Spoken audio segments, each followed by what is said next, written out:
नमस्कार साथियों, आपका बहुत बहुत स्वागत है आपके अपने करेंट हेवन के यूट्यूब चैनल पर। आशा करते हैं आप बेस्ट होंगे और डीएलएड थर्ड सेमेस्टर वाले प्रशिक्षु ध्यान से सारे चीज़ें देखेंगे, क्योंकि इकोनॉमिक्स आपको बहुत कम समझ में आता है। हमें क्या, आपको क्या, पूरे जो पढ़ने वाले प्रशिक्षु होते हैं सबको बहुत कम समझ में आता है, लेकिन बहुत आसान है साथी।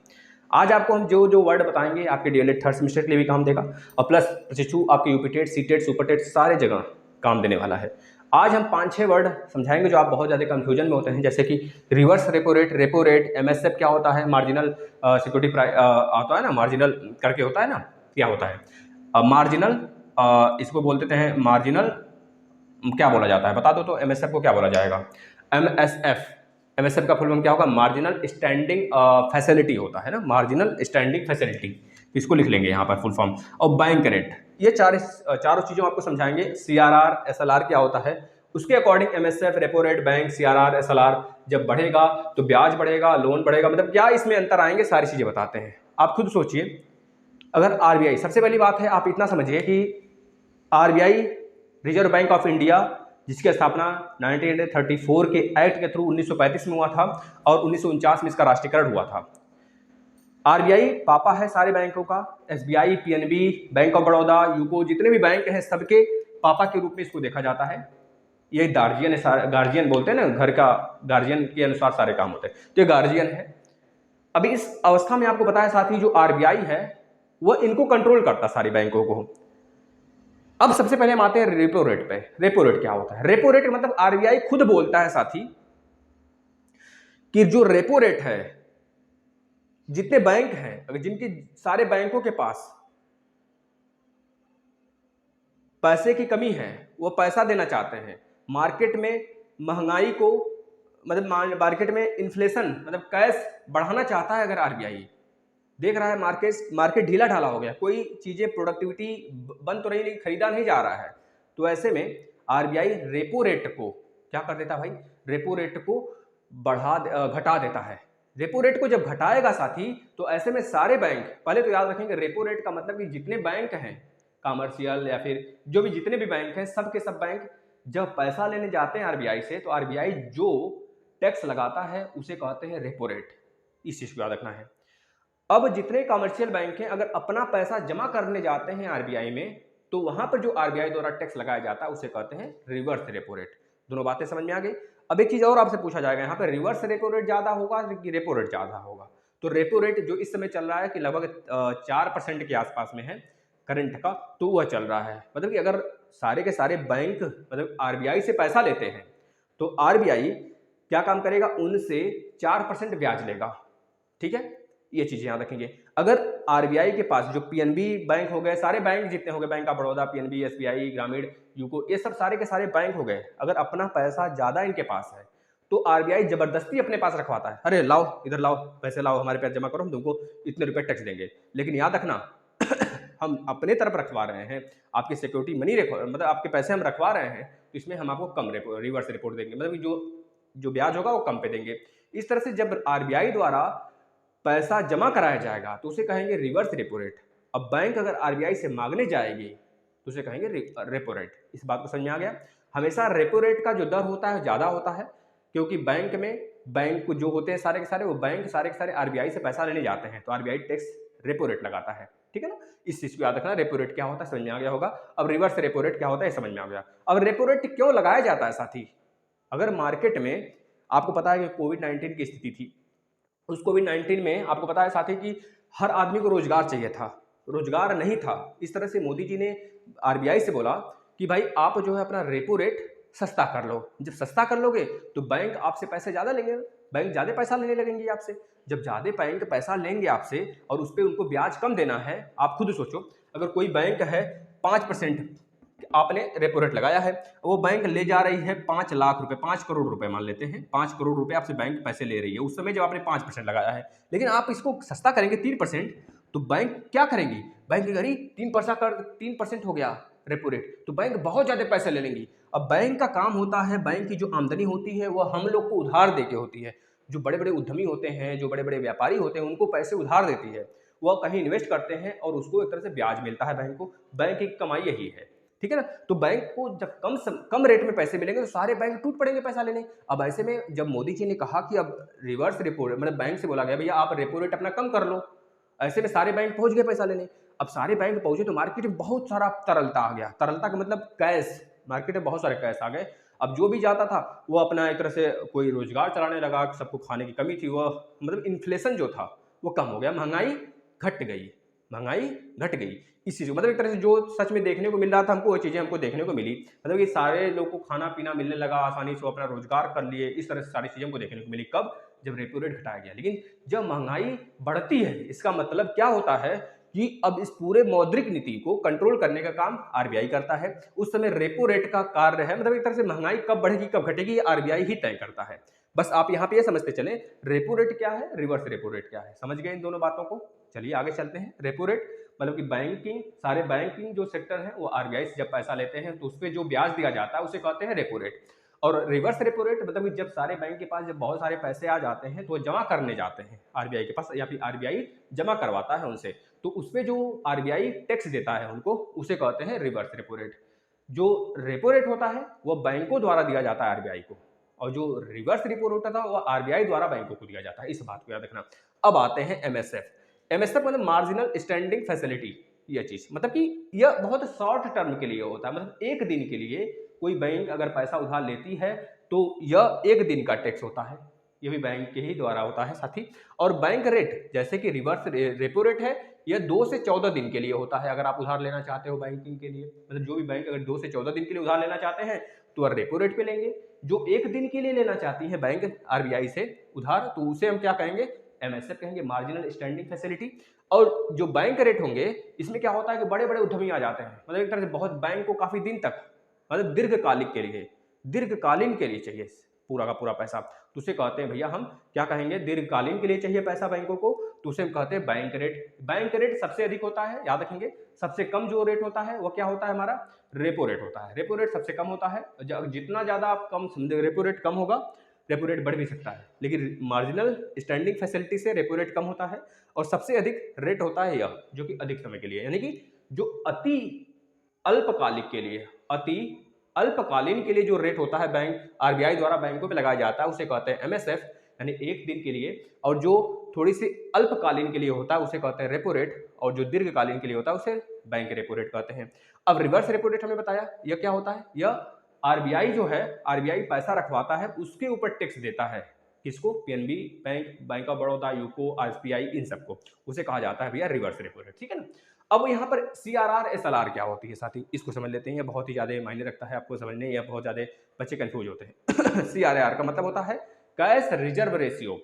कैश रिजर्व रेशियो मतलब, सर इसका क्या मतलब हुआ, मतलब भैया कि जो हम बैंकों में पैसा जमा करते हैं सारा का सारा, हम आप पूरा जो पैसा जमा होता है वो कहाँ जाएगा। मान लीजिए अब बैंक का दिमाग सटक गया, अब कोई बहुत बड़ा उद्यमी है, व्यापारी गया 40-50 करोड़ जमा करा दिया पैसा, अब बैंक का दिमाग सटका, अब कहा अरे हम तो फटाफट क्या करेंगे, सबको पैसा देना स्टार्ट करेंगे, सबको अपना ब्याज बांटेंगे, पैसा कमाएंगे। बैंक तो यही करना चाहेगी ना भाई, वही बैंक बहुत ज़्यादा से ज़्यादा पैसे कमा सकती है केवल ब्याज देकर।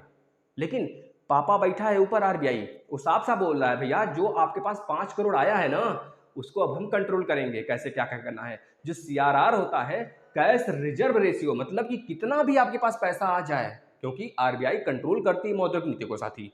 मौद्रिक नीति में MSF, repo rate, bank, CRR, SRR, इन सबको कंट्रोल करती है। इसको मिलाकर मौद्रिक नीति बनता है जिसे हम बोलते हैं मॉनेटरी पॉलिसी, ठीक है। इसे आरबीआई कंट्रोल करती है।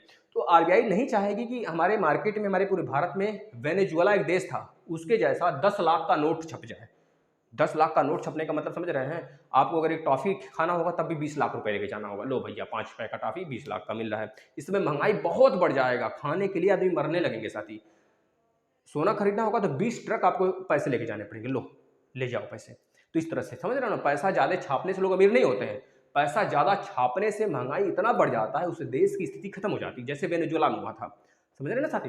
तो इस प्रकार से जो सीआरआर होता है यानी कि कैश रिजर्व रेशियो, यह खुद आरबीआई उस पैसे को रखवाती है जो बैंक में पैसा हम लोग जमा करते हैं उसको, मतलब कि सारे, मान लीजिए एसबीआई में हमने 5 करोड़ रुपए जमा किया, अब सारे के सारे पैसे आरबीआई के नज़र में हैं बैंक के, एसबीआई वाले, एसबीआई का कितना भी पैसा आएगा हमारा आरबीआई बोलेगा साहब से भैया 3% पहले हमारे पास भेजो, 3% जबरदस्ती वो अपने पास रखाएगा, चल चल आ जा बेटा 3% रख, तू पहले 3% रख ले, अगर कभी तुम्हारी दयनीय स्थिति खराब हो गई तो हम उसको आपको संभालने के लिए देंगे। मान लीजिए आपके पास आप दिवालिया हो गए, जैसे कि बहुत सारे बैंक अभी देखे थे, लक्ष्मी विलास बैंक दिवालिया हो गया था, समझ रहे, यस बैंक दिवालिया हो ही गया। तो इस प्रकार से जो बैंक, जैसे कि आप सुनते होंगे कि एक तरह से नीरव मोदी हो गया, विजय माल्या हो गया, इन सब जैसे लोग क्या करते हैं, बैंक से पैसा ले लेते हैं और भाग जाते हैं दूसरे देश, उस चीज़ को हवाला वगाला करते हैं, उसको बाद में समझेंगे।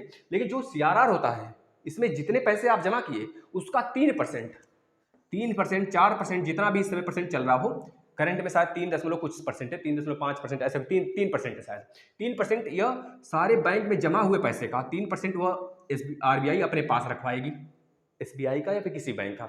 एसएलआर क्या होता है सर?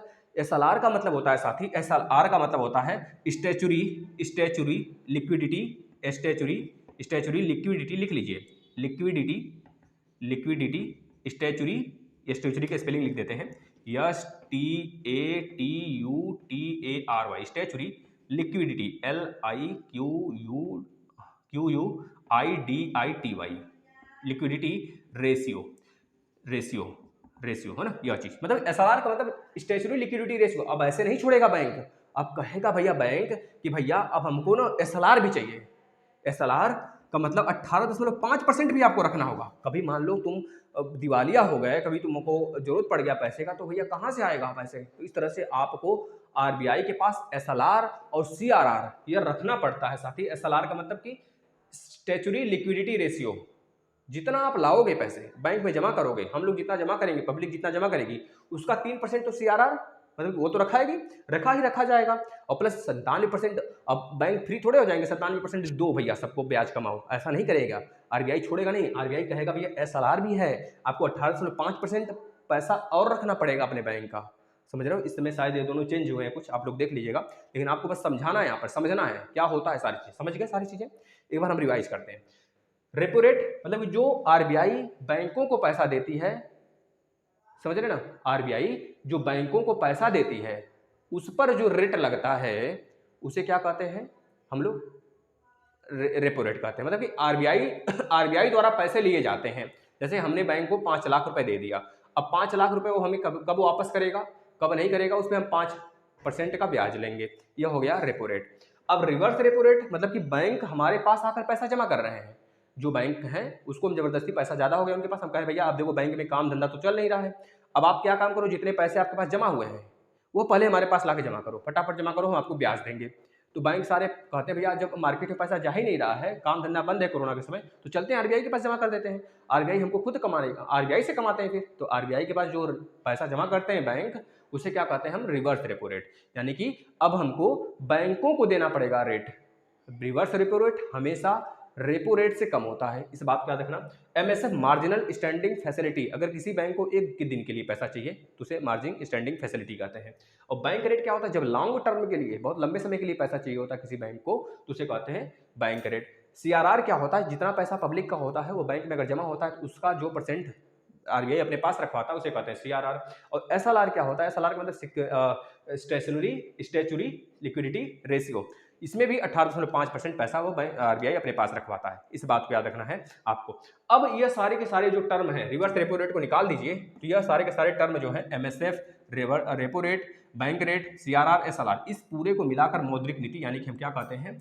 मॉनेटरी पॉलिसी कहते हैं। अब मॉनेटरी पॉलिसी में आप ध्यान सुनिएगा, अगर आरबीआई क्या काम करता है? इसको बढ़ा देता है, मतलब इसको घटा देता है। आप खुद सोचो, जब रेपो रेट घट जाएगा तो बहुत सारे पैसे मार्केट में आने लगेंगे, मार्केट में बहुत सारे ना पैसे आएंगे भाई, बैंक सारे पैसे लेना चलेंगे, कहेंगे भैया चलो आरबीआई ने ब्याज घटा दिया है, फटाफट पैसे ले लेते हैं उससे, तो फटाफट पैसे लेने लगेंगे। जिस प्रकार से कोरोना के समय मोदी जी ने बोला था, आरबीआई से रिक्वेस्ट किया था भैया आप अपना रेपो रेट घटा दो, जिससे कि बैंक पैसा ले और मार्केट में कैश आ जाए, जिससे कि लोगों की जो गरीबी है वो मिट सके।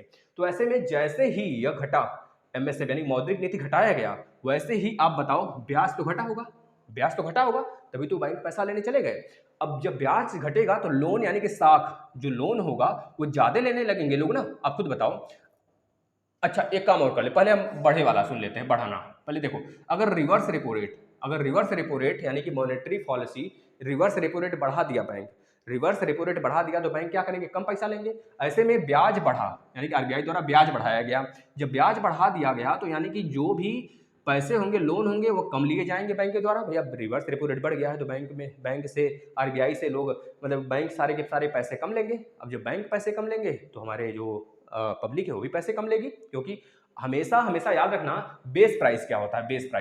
बेस प्राइस भी एक होता है, बेस रेट होता है। मतलब कि आरबीआई द्वारा जो रेपो रेट है साथी, वो जो लगाया गया है अलग अलग बैंकों पर रेपो रेट, वो आरबीआई द्वारा लगाया गया है, मान लीजिए 5%।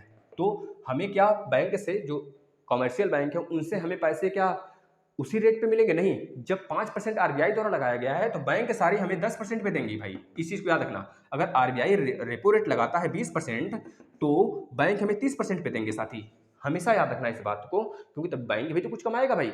अब ऐसे में जब रेपो रेट बढ़ जाएगा तो कौन जाएगा लेने? अब बैंक खुद पैसा नहीं लेंगी। जब बैंक पैसे नहीं लेंगे तो मार्केट में कम पैसे आएंगे। जब मार्केट में कम पैसे आएंगे तो महंगाई का दर गिर जाएगा। क्यों गिरेगा? जब मार्केट में पैसे ही नहीं रहेंगे तो सब्जी वाला जो रहेगा वो खुद अपना प्राइस सस्ता कर देगा।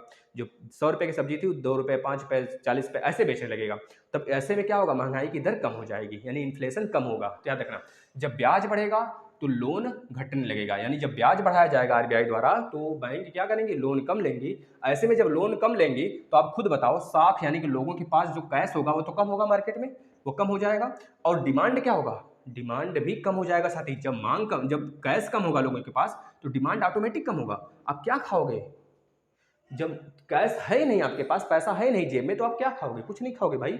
आप खुद सोच लो, जिस समय हम स्टूडेंट थे, हम अपनी बात बता रहे हैं, तो घर से पैसे वगैरह जाते थे, उस समय ट्यूशन वगैरह नहीं पढ़ाते थे फर्स्ट और सेकंड सेमेस्टर में। तो जब पैसे जाते थे घर से तो एक महीने, मतलब कि महीने के लास्ट 5 दिन पैसे खत्म हो जाते थे। ऐसे में कुछ खाने का भी मन होता था, कहते जाने दो, नहीं खाएंगे क्योंकि पैसे नहीं है जेब में, अभी महंगाई बढ़ी है, मतलब एक तरह से हमारी ब्याज बढ़ी है। जैसे महीने का पैसा आ गया तुरंत हम खाना पीना स्टार्ट कर देते हैं ना। इस तरह से डिमांड मतलब घट जाएगा, हम कुछ देख कर भी नहीं खा सकते क्योंकि जेब में पैसे नहीं है। इस तरह से मतलब इन्फ्लेशन मतलब महंगाई क्या होगी, महंगाई आप बताओ साथी, घट जाएगा, महंगाई घट जाने जाएगा भाई। अब अगर रिवर्स रेपो रेट मतलब मौद्रिक नीति में छेड़खानी, यानी कि रिवर्स रेपो रेट गिरा दिया गया, कम कर दिया गया, तो ऐसे में क्या होगा, बैंक पैसे लेने लगेंगे। जब बैंक पैसे लेंगी तो ब्याज कम हुआ कि नहीं, कम हुआ? आपको कम ब्याज पे पैसे मिलेंगे बैंक से। जब कम ब्याज पे पैसे मिलेंगे साथी, तो आप खुद बताओ, आप लोन लेने जाओगे ना, बहुत सारे लोग लोन लेंगे, इस तरह साख बढ़ जाएगा, यानी कि कैश सबके पास अधिक हो जाएगा। कैश जब सबके पास अधिक होगा तो डिमांड मार्केट में बढ़ेगा। जब डिमांड मार्केट में बढ़ेगा तो मार्केट की जितने भी वैल्यू होंगे, जितने भी प्रोडक्ट होंगे, सबकी प्राइस बढ़ जाएगी, यानी कि महंगाई बढ़ जाएगा साथी, है ना। तो यह पूरा का पूरा कारनामा था। अगर आपको समझ में आया साथी तो शेयर जरूर करिएगा। हम आपको आशा करते हैं कि ये चीज़ें समझा दिए होंगे, आप समझ भी लिए होंगे, आशा करते हैं। धन्यवाद साथी, आप इसको शेयर करिए। अब आगे हम लेकर आएंगे और जो थोड़े बहुत बचे हैं वर्ड जो आपको समझ में आ जाएंगे। वैसे ये पूरा का पूरा आप सीख लिए, आशा करते हैं कि आपको अब कभी प्रॉब्लम नहीं होगा। 2-3 बार देखिए, ये आपके सुपर टेट तक काम देने वाला है। धन्यवाद।